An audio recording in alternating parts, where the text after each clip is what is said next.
Poker2Nite is brought to you by Bluff Magazine, the world's leading poker publication.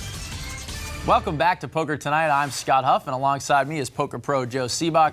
Now, while everyone recognizes guys like Phil Ivey and Doyle Brunson, there are plenty of world-class poker players that the average poker fan doesn't necessarily know by name. Absolutely. And just because they're not household names yet, they're still excellent players with the results to prove it. Maybe you've heard of some of these guys, and maybe you haven't. But if not, you haven't been paying enough attention. This is a segment we like to call High Stakes, Low Profile. Sort of like those character actors you see all over the place, but they just haven't quite managed to grab the spotlight yet. It really is a similar concept. I'm going to kick things off with my first choice, Amnon Philippi. Now, this is a guy who runs with JC Tran and Nam Lee.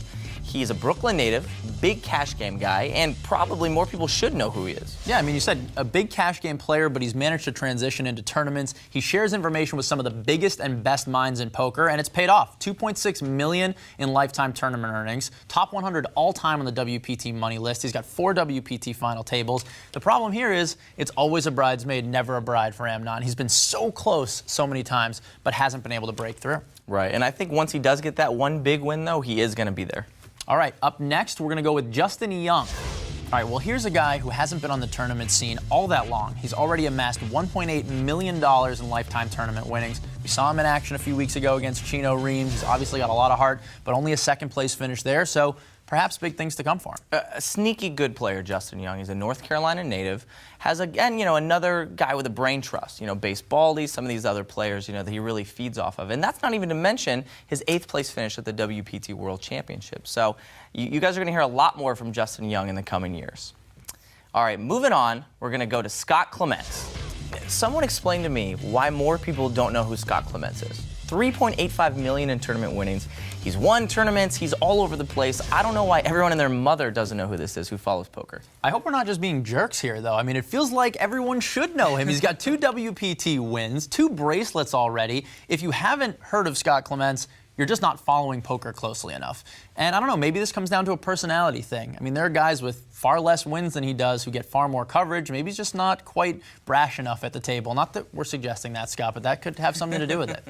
All right, up next, we've got Amit Makija. Now, Amit, here's another guy who's been oh so close to probably being a household name. $1.2 million in lifetime tournament winnings. He has a 2nd in a WPT. But it seems to me from following him that he's really made his bones in these prelim events. I know he's done well at Bellagio and some of the smaller buy-ins, and he had a 3rd in the EPT Grand Final 5K prelim. So again, just needs to make that big breakthrough to get in everybody's heads. Sure. I think Amit might actually have the most no-limit potential out of all of these guys. I've played against him. He always has his foot on the gas pedal. He is always after you, and he always seems to know what your cards are. So I think that he is 100% going to be there because he's definitely going to have chances. All right, if you had to pick one of these guys to be the next one to take down a bracelet or a WPT, who are you taking? It's hard to even decide out of all these guys. I'm going to go with Amit. I just think in no limit, he is a step above so many other players out there right now. I'm going Clements. He's already got the results. He's already got the bracelets as well. All right, well, you better keep a low profile if you want to stay off this girl's list. It's time for Dana Workman and the Weekly Misdeal, brought to you by Bluff Magazine, the world's leading poker publication. Thanks, guys. Welcome to the Weekly Misdeal, your one-stop shop for all poker's meanest headlines, from soup to the nuts.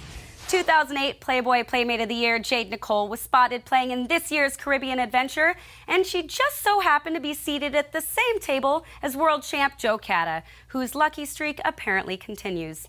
Nicole lasted almost 8 hours in the event, and once again got plenty of press coverage as a result of her bust. Boo! Both Nicole and Cata also participated in the AmFAR Celebrity Charity Tournament benefiting AIDS research. The list of celebrities included Montel Williams, Kenneth Cole, Slash, Nelly, and Entourage creator Mark Wahlberg's brother, Jimmy, as well as the star of Entourage, Adrian Grenier, his friend, Dico Shoturma. Let's just call them Johnny Drama and Turtle. Carlos Bernard, who plays Tony Almeida on the Fox television series 24, made the final table of the event, but ironically, someone was forced to call the clock after taking too long to question his opponent on the location of the Pocket Rockets. Don't worry, I'm sure they'll find a way to bring him back to life next season, tournament. And finally, back in the U.S., the NHL's Los Angeles Kings Alumni Association hosted a poker tournament at the San Manuel Casino. The inexperienced poker players elicited a complaint never before heard from a room full of hockey fans. Too much checking. I'm Dana Workman, and this has been your weekly Misdeal, pulling this show out of the muck since 2009. All right, thanks, Dana. Still more to come on Poker Tonight. Back right after this.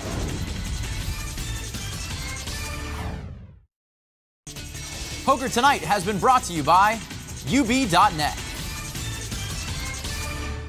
Welcome back to Poker Tonight. I'm Scott Huff, and alongside me is Joe Sebok. With the Caribbean Adventure now behind us, what is up next on the tournament trail? Well, the Los Angeles Poker Classic, right here in our hometown, is going to be coming up. So I'll definitely be in there throwing punches. Well, good luck to you. Thank you. I appreciate it. All right, well, that's all the time we have this week for Poker Tonight. Be sure to check us out on UB.net for more from the show, including information on the Poker Tonight Pro Challenge. But before we go, I was hoping I could take a second to share a personal story about Amir Vahidi. I'm particularly saddened by the news, as Amir and I had a special history. He was the first player that I ever interviewed for the very first time that I was ever on camera.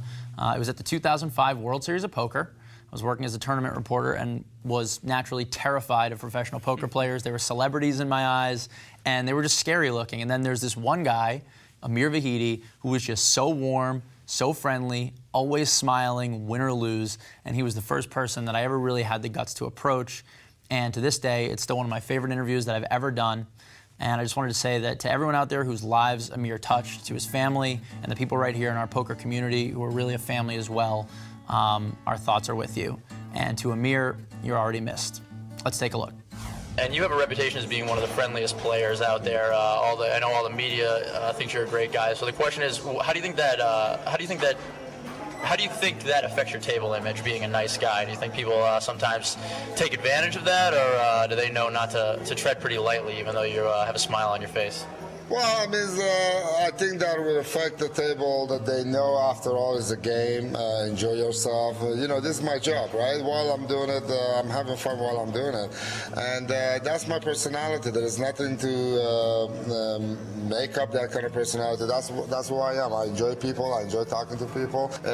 What I do in the table has nothing to do with my character. I mean, sometimes a lot of people walking away from table, first they love me, then they hate me because of what I do to them. But as mean as it may sound, but we're not had nothing to do with our personalities. Just because I'm mean at the poker table, at the game of poker, doesn't mean I'm mean. I hope everybody realizes that.